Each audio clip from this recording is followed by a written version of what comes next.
जय हिंद स्टूडेंट्स, हम बात कर रहे हैं यहाँ पे कि कौन कौन से ऐसे फैक्टर हैं जो अफेक्ट करते हैं रेट ऑफ रिएक्शन को। रेट ऑफ रिएक्शन के ऊपर प्रभाव डालते हैं। कौन कौन से फैक्टर हैं जो रेट ऑफ रिएक्शन को अफेक्ट कर सकते हैं। उसमें हमने पढ़ लिया केमिकल नेचर, पढ़ लिया फिजिकल स्टेट, पढ़ लिया कॉन्सेंट्रेशन, पढ़ लिया रिएक्टेंट का फिजिकल स्टेट, पढ़ लिया केमिकल नेचर, पढ़ लिया कॉन्सेंट्रेशन, पढ़ लिया। अगली चीज़ है सरफेस एरिया। अगली चीज़ है सरफेस एरिया।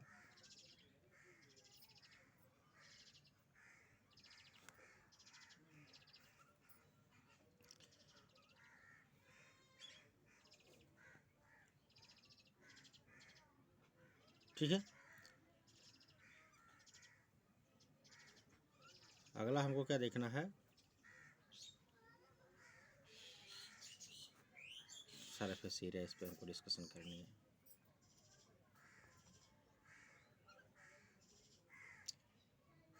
सरफेस एरिया क्या, किसका सरफेस एरिया? Of reactant. किसी रिएक्टेंट के सरफेस एरिया की स्टडी हमको करनी है। एक ही वर्ड इसमें ध्यान रखिएगा कि अगर सरफेस एरिया रिएक्टेंट का बढ़ा,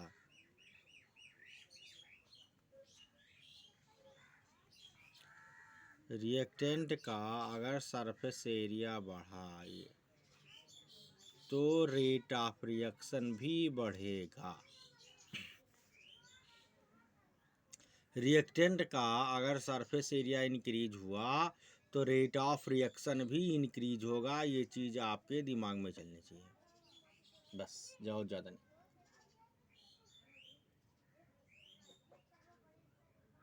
ऐसा होगा क्यों, इसमें चर्चा करते हैं।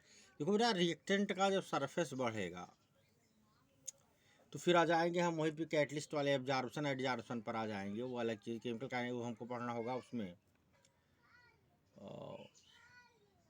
अगला चैप्टर है वो, ठीक है।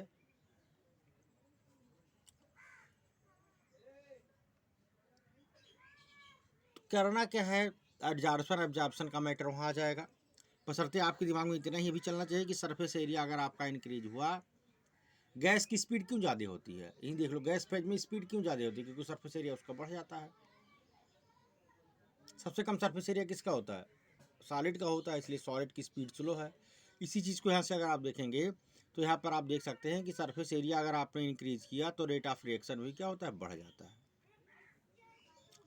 सरफेस एरिया इंक्रीज करने से रेट ऑफ रिएक्शन बढ़ जाता है। और अब हम अगले फैक्टर की तरफ चल रहे हैं, कैटलिस्ट।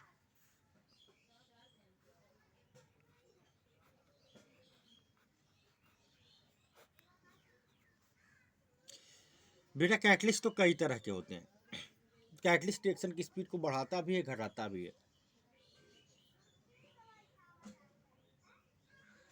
कैटेलिटिक प्रमोटर भी होते हैं, कैटेलिटिक पॉइजन भी होते हैं। लेकिन हम पढ़ कहाँ रहे हैं? हम पढ़ रहे हैं केमिकल काइनेटिक्स में। केमिकल काइनेटिक्स में केवल हमको फॉरवर्ड रिएक्शन की स्पीड को देखना है, रिएक्शन आगे कितना बढ़ रहा है। कि केमिकल काइनेटिक्स में हमको ये देखना है रिएक्शन फॉरवर्ड डायरेक्शन में आगे की तरफ कितनी स्पीड से बढ़ रहा है, कैसे बढ़ रहा है। आगे समझना, हमको ये देखना है कि रिएक्शन फॉरवर्ड डायरेक्शन में आगे की तरफ किस स्पीड से बढ़ रहा है, कैसे बढ़ रहा है। हमको यहाँ रिएक्शन की स्पीड बढ़ने से मतलब, क्योंकि हम इसकी स्टडी कहाँ कर रहे हैं, केमिकल काइनेटिक्स के पॉइंट ऑफ व्यू से कर रहे हैं। कैटलिस्ट कई तरह के होते हैं, रिएक्शन की स्पीड को बढ़ाते भी हैं, घटाते भी हैं। जैसे जब आप क्लोरोफॉर्म रखते हैं तो पता चलता है क्लोरोफॉर्म क्या करता है, कार्बोनिल क्लोराइड बना लेता है। फास्फिन बोलते हैं उसको ना। क्लोरोफॉर्म जब एयर से रिएक्ट होता है तो कार्बोनिल क्लोराइड बना लेता है, जो बहुत ही पॉइजनस गैस है।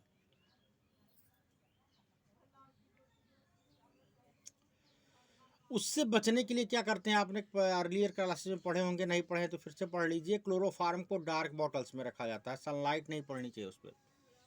अब एक बात बताओ यार, सनलाइट अगर पड़ रही है, सनलाइट पड़ने से रिएक्शन हो रहा है, तो कौन से ऑर्डर का रिएक्शन होगा बताओ?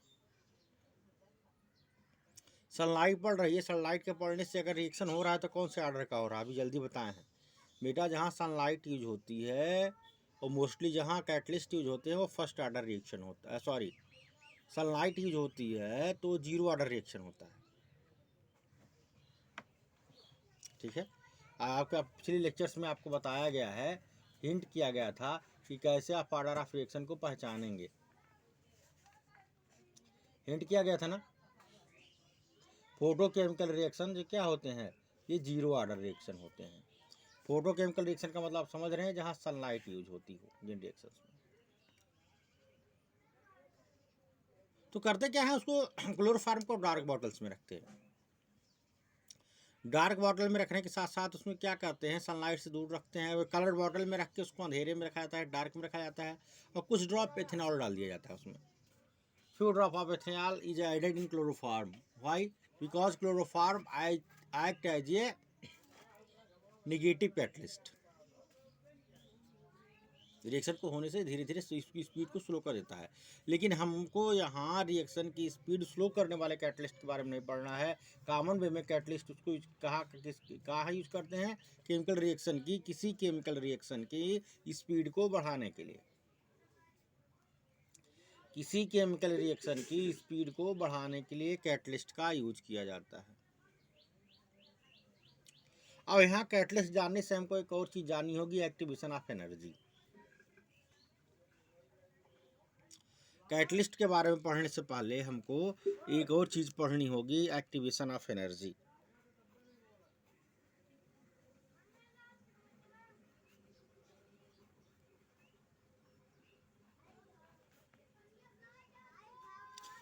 इसको ई से लिखते हैं।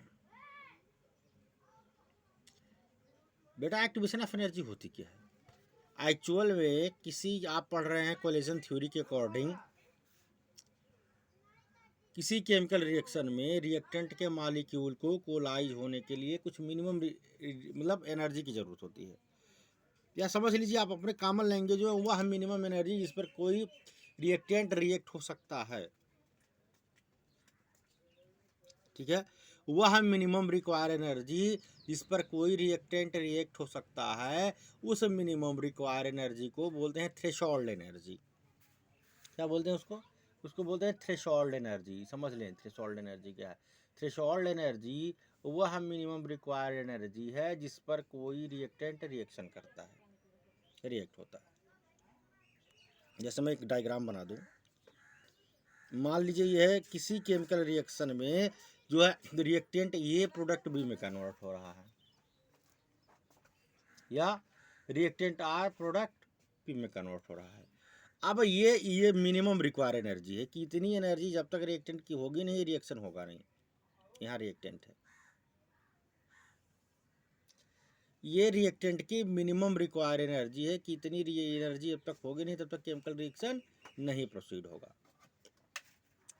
दूसरी चीज़ आप जानते हैं, ये तो हो गया आपका threshold energy, minimum require energy for collision आपस में कोलाइज होने के लिए रिएक्टेंट का मॉलिक्यूल के लिए जो मिनिमम रिक्वायर एनर्जी है, या किसी केमिकल रिएक्शन को के प्रोसीड होने के लिए, किसी केमिकल रिएक्शन के होने के लिए जो मिनिमम रिक्वायर एनर्जी है, उसको हम थ्रेशोल्ड एनर्जी बोलते हैं। उसको हम क्या बोलते हैं? थ्रेशोल्ड एनर्जी बोलते हैं, मिनिमम रिक्वायर एनर्जी को किसी केमिकल रिएक्शन के होने के लिए।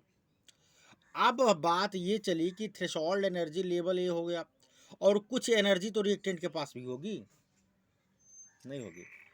चलिए ये है, मान लीजिए ये ग्राफ अगर हम इसको रिप्रेजेंट करें ग्राफ पे, मान लीजिए रिएक्टेंट की एनर्जी यहाँ तक है,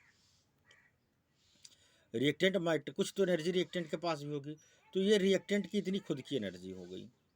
मान लो ये रिएक्टेंट आर है जो प्रोडक्ट पी में कन्वर्ट होने वाला है, इस रिएक्टेंट की इतनी एनर्जी है, इतनी एनर्जी रिएक्टेंट के पास है, लेकिन तो इसकी खुद की एनर्जी हो गई। लेकिन उसको थ्रेशोल्ड एनर्जी लेवल तक पहुंचने के लिए, उसको थ्रेशोल्ड एनर्जी लेवल तक पहुंचने के लिए, ये थ्रेशोल्ड एनर्जी लेवल है, उस रिएक्टेंट को थ्रेशोल्ड एनर्जी लेवल तक पहुंचने के लिए, ठीक है, मिनिमम रिक्वायर एनर्जी कितनी होनी चाहिए? इतनी चाहिए। मान लीजिए आपको कोई काम करने के लिए 100 रुपये आपके पास है, लेकिन वो होना कितने में है, 200 में होना है।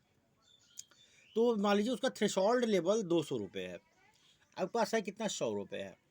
तो आपको अगर वो काम करना है तो कम से कम 200 रुपये आपको अचीव करने पड़ेंगे, नहीं करने पड़ेंगे? तो आपको कितने रुपयों की ज़रूरत हुई, 100 आपके पास है, 100 रुपये की ज़रूरत हुई।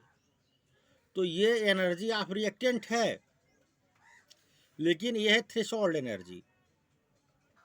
थ्रेशोल्ड एनर्जी, रिएक्शन होने के लिए इतना एनर्जी चाहिए, ये रिएक्टेंट की खुद की एनर्जी है।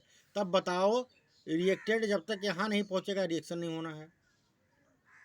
तो इसीलिए किसी केमिकल रिएक्शन में हर रिएक्टेंट थ्रेशोल्ड एनर्जी लेवल तक पहुंचने के लिए कुछ एनर्जी को एब्जॉर्ब करता है अपने एक्टिव होने के लिए। रिएक्टेंट क्या करता है, थ्रेशोल्ड एनर्जी लेवल तक पहुंचने के लिए किसी भी केमिकल रिएक्शन में कुछ एनर्जी को एब्जॉर्ब करता है। उस एनर्जी को क्या बोलते हैं, एक्टिवेशन ऑफ एनर्जी। यानी कि ये रिएक्टेंट को एक्टिव होने के लिए थ्रेशोल्ड एनर्जी से जितनी एनर्जी चाहिए थ्रेशोल्ड लेवल तक पहुंचने के लिए, ये रिएक्टेंट को एक्टिव होने के लिए थ्रेशोल्ड लेवल तक पहुंचने के लिए जितनी रिक्वायर एनर्जी की जरूरत होती है उसको बोलते हैं ये एक्टिवेशन ऑफ एनर्जी।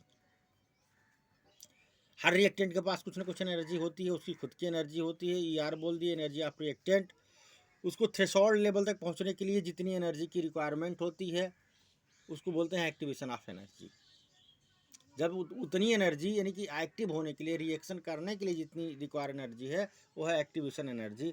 और जब कोई रिएक्टेंट एनर्जी को एब्जॉर्ब कर लेता है तो वो एक्टिव हो जाता है। जब कोई रिएक्टेंट एनर्जी को एब्जॉर्ब कर लेता है तो क्या हो जाता है, एक्टिव हो जाता है। इसी को बोलते हैं एक्टिवेशन ऑफ एनर्जी। आगे समझ में? तो यहाँ कैटलिस्ट क्या करता है, कैटलिस्ट जानते हो रिएक्शन की स्पीड को कैसे बढ़ाता है। जैसे मान लीजिए यहाँ तक है, ये है यहाँ एक्टिव, मान लीजिए ये ग्राफ है आपका, ये यहाँ ये चल रहा है, चलिए मान लिया एक ग्राफ का रिप्रेजेंटेशन कर ले रहे हैं इसका समझने के लिए, ठीक है। ये है एक्टिवेशन एनर्जी, ये है रिएक्टेंट, ये है प्रोडक्ट। इतनी एनर्जी एब्जॉर्ब करके, ये थ्रेशोल्ड एनर्जी लेवल है। मान लीजिए रिएक्टेंट की एनर्जी इतनी है, ये थ्रेशोल्ड है, यही है एक्टिवेशन एनर्जी। इतनी एनर्जी रिएक्टेंट एब्जॉर्ब कर रहा था तब रिएक्शन हो रहा था। कैटलिस्ट करता क्या है, एक्टिवेशन ऑफ एनर्जी को घटा देता है, यानी कि एक साइड, मतलब कि एक बाईपास निकाल देता है, ये यहाँ, समझ रहे ना। कैटलिस्ट का वर्क क्या है, कैटलिस्ट ने क्या क्या, देखिए ये एक्टिवेशन ऑफ एनर्जी थी, यहाँ आपने कैटलिस्ट यूज किया,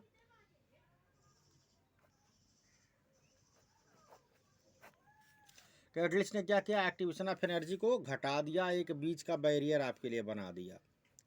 तब बताइए जब कम एनर्जी रिक्वायरमेंट हो गई रिएक्टेंट के एक्टिव होने के लिए, रिएक्टेंट के एक्टिव होने के लिए एनर्जी रिक्वायरमेंट कम हो गई, तो बताइए रिएक्शन की स्पीड बढ़ जाएगी, नहीं बढ़ जाएगी।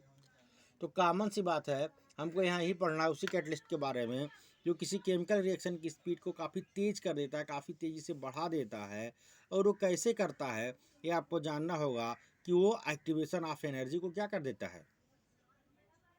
एक हमने कहा ना, एक सीधा सा आपको 100 किलोमीटर जाने है, कोई ऐसे रास्ता जो आपको 40 किलोमीटर पहुँचा दे। एक्टिवेशन ऑफ एनर्जी की वैल्यू जब कम हो गई तो रिएक्टेंट को कम एनर्जी एब्जॉर्ब करनी पड़ती है, इसीलिए रिएक्शन क्या होता है, जल्दी प्रोसीड हो जाता है। कैटलिस्ट का यही काम है कि एक्टिवेशन एनर्जी की वैल्यू को कम कर देना, इससे रिएक्शन की स्पीड को बढ़ा देता है। अगला फैक्टर है टेम्परेचर, इसको हमको डेप्थ में पढ़ने हैं लेकिन कुछ चीज़ें पढ़ लेते हैं टेम्परेचर पर भी, बाकी नेक्स्ट वीडियो में देखेंगे।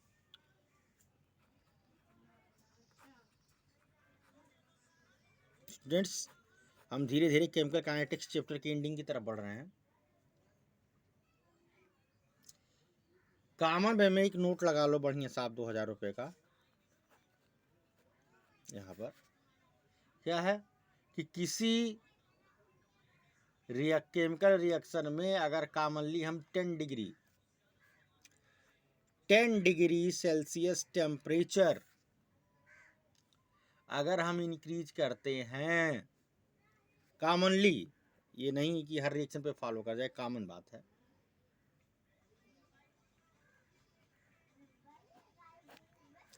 कॉमनली 10, अब चलिए प्रिंसिपल मत लगाइएगा यहाँ, हम केवल फॉरवर्ड डायरेक्शन की यहाँ बात कर रहे हैं, बैकवर्ड डायरेक्शन की बात नहीं कर रहे हैं। कॉमन वे में 10 डिग्री सेल्सियस अगर आप टेम्परेचर इंक्रीज करते हैं तो ROR 2 गुना हो जाता है, rate of reaction 2 time increase हो जाता है,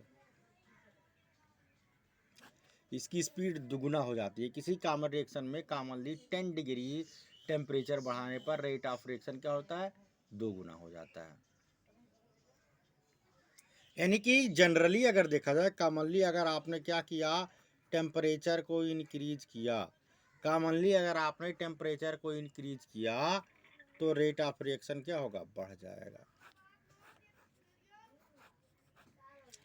कॉमनली अगर आपने टेम्परेचर को इंक्रीज किया, ठीक है, कॉमनली अगर आपने टेम्परेचर को इंक्रीज किया तो रेट ऑफ रिएक्शन बढ़ जाएगा।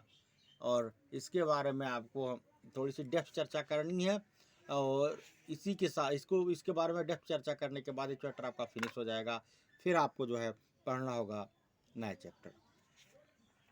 उसके लिए एक पेपर बना के आप लोगों को दे देंगे, आप लोग सोल्यूशन कर लीजिएगा, कुछ क्वेश्चंस देख लीजिएगा। तो आज के लिए इतना ही, जय हिंद।